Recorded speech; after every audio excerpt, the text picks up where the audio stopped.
Hello and welcome back to the another video. पिछले video में हमने iOS एंड एंड्रॉयड डिवाइसेस के बारे में बात की थी एंड हमने लेंसेज के बारे में बात की थी कि आजकल के स्मार्टफोन के अंदर हमें कितने अलग अलग तरह के लेंसेज मिल जाते हैं।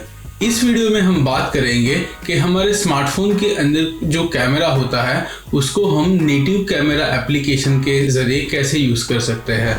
तो आइए वीडियो को शुरू करते हैं।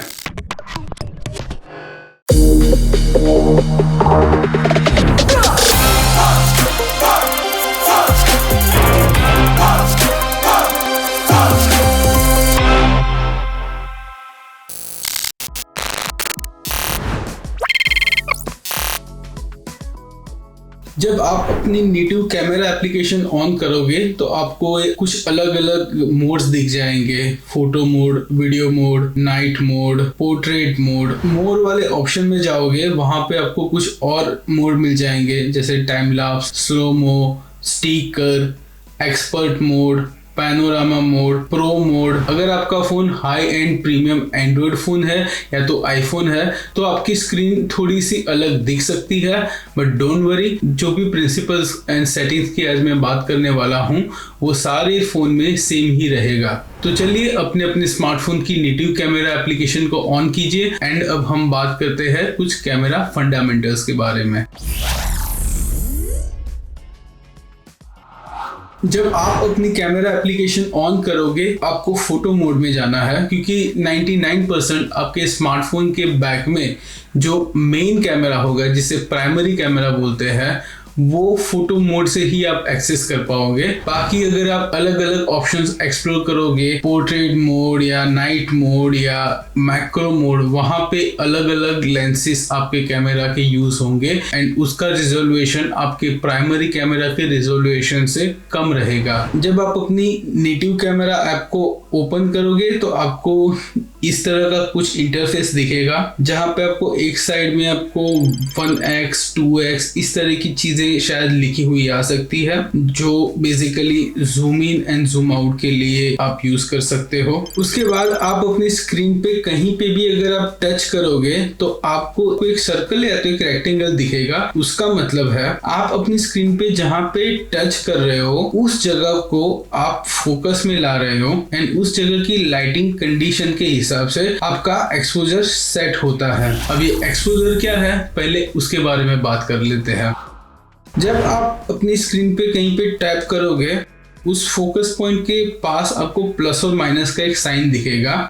वहां पे आप अपनी फिंगर को अप एंड डाउन करोगे तो आपको पता चलेगा कि आपकी स्क्रीन ब्राइट या तो डार्क हो रही है। इसका मतलब है आप यहाँ पे एक्सपोजर को सेट कर रहे हो। एक्सपोजर को सेट करना मतलब आप अपनी लाइट को कंट्रोल कर रहे हो। यहाँ पे मैंने अपना एक सब्जेक्ट रख दिया। मैं अपने सब्जेक्ट को फोकस करने के लिए वहां पे मैं टैप करूंगा। मैं अगर वहां पे 2 बार टैप करके होल्ड करूंगा तो आपको स्क्रीन पे ये पॉपअप दिखाई देगा AE/AF लॉक। AE का मतलब है ऑटोमेटिक एक्सपोजर एंड AF का मतलब है ऑटोमेटिक फोकस। मतलब आप अपना automatic exposure, automatic focus lock कर रहे हो। अगर ये आपका लॉक नहीं होगा तो क्या होगा, मान लो कि मैंने यहाँ पे अपने सब्जेक्ट को एक बार टैप करके फोकस कर लिया, उसके बाद मैं कैमरा को ऊपर नीचे आगे पीछे थोड़ा सा भी मूव करता हूँ, आपकी स्क्रीन पे आपको एक सडन ब्राइटनेस में चेंज दिखेगा। या तो वो डार्क हो सकता है, लाइट हो सकता है, क्योंकि आपका कैमरा के अंदर जो सेंसर है वो आपका कैमरा जैसे मूव करता है उस जगह की लाइटिंग को मैच करते हुए एक्सपोजर को ऑटोमेटिक वो सेट करता है। वो ब्राइट बना देता है या तो वो डार्क बना देता है। इस पूरी प्रक्रिया को बोलते हैं एक्सपोजर को सेट करना। एक्सपोजर को सेट करना मतलब लाइट को सेट करना। अब हम कुछ और सेटिंग्स की बात करते हैं। आपको ये फ्लैश का सिंबल दिख जाएगा, flash auto on end of. मैं मोस्टली ऑफ ही रखता हूँ, जब ज़रूरत होती है तभी ऑन करना, अदरवाइज फ्लैश को हमेशा ऑफ रखना। उसके बाद ये है HDR मोड। HDR जिसे हाई डायनेमिक रेंज कहते हैं। इस मोड को जब आप एक्टिवेट करके फोटो को क्लिक करते हो तब बैकग्राउंड में एक प्रोसेस होती है। आपका फोन 3 अलग अलग एक्सपोजर पे, एकदम लो एक्सपोजर पे, मीडियम एक्सपोजर पे एंड एकदम हाई एक्सपोजर पे 3 अलग फोटो को क्लिक करके वो एक प्रोसेस करके एक आपको न्यूट्रल इमेज देगा, जिसकी वजह से क्या होता है कि अगर आपकी फ्रेम में कहीं ओवर एक्सपोज पार्ट है एंड अंडर शेडो पार्ट है, उस जगह की लाइटिंग को वो सेट करके एक वेल लीट इमेज आपको मिलती है। तो HDR मोड बहुत इंपॉर्टेंट है, पर इसे हमेशा यूज ना करो, जब आपको जरूरत है तभी इसको यूज करो। बट मोस्टली केस में इसे मैं ऑन रखता हूँ, जब लगता है कि मुझे इस सिचुएशन में HDR की जरूरत नहीं है तो मैं इसे ऑफ कर देता हूँ। उसके बाद अगर आपके फोन में ये Chrome boost, AI retouching, AI colour correction, filters हो गया, AI एनहांसमेंट हो गया, इस तरह का कोई भी फीचर अगर ऑन है तो इसे ऑफ कर देना, क्योंकि मैं मानता हूं कि फोटोग्राफी जितनी आप रॉ एंड न्यूट्रल करो उतना अच्छा है। उसके बाद कलर ग्रेडिंग में आप अच्छे से कलर करेक्ट कर सकते हो। फिर आपको फ्रेम का ऑप्शन दिखाई देगा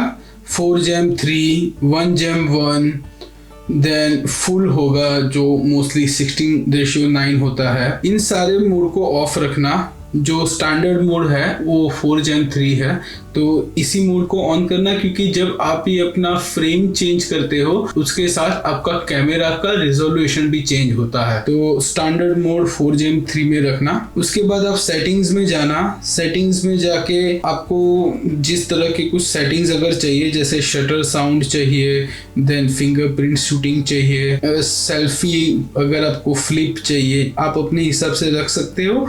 मेन जो इम्पोर्टेंट फीचर है, हमेशा लोकेशन ऑन रखिएगा, क्योंकि जब भी आप फोटो क्लिक करते हो आपके लोकेशन का डेटा भी उसके साथ ऐड होता है, तो ये फ्यूचर में बहुत काम आता है। उसके बाद आप ग्रिड को ऑन रखिएगा, क्योंकि नेक्स्ट वीडियो में लेके आने वाला हूँ रूल ऑफ थर्ड का, जहाँ पे ये ग्रिड का बहुत इंपॉर्टेंट रोल रहने वाला है। नेक्स्ट वीडियो में लेके आ रहा हूँ जो कंपोजिशन पे है, कि आप जब भी फोटो क्लिक करते हो तो आप अपना फ्रेमिंग किस तरह से रखोगे, आप अपने सब्जेक्ट को कहाँ प्लेस कर सकते हो, इन सब चीजों के बारे में हम बेसिक बात करने वाले हैं नेक्स्ट वीडियो में, जो है रूल ऑफ थर्ड के बारे में, जो फोटोग्राफी का एक इम्पोर्टेंट रूल है। अपने फोन को चार्ज करके रखिएगा एंड मेक श्योर कि आपके फोन में एटलीस्ट 1 और 2 GB की स्पेस अवेलेबल हो, तो अपने फोन में स्पेस भी बना के रखिएगा। अगर आपको smartphone photography and film making में इंटरेस्ट है तो मेरी चैनल को सब्सक्राइब कीजिए।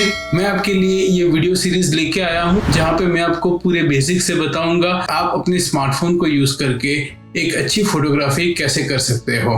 तो इस वीडियो में इतना ही। मैं मिलता हूँ आपको अगले वीडियो में, तब तक के लिए अपना ख्याल रखना। Bye bye.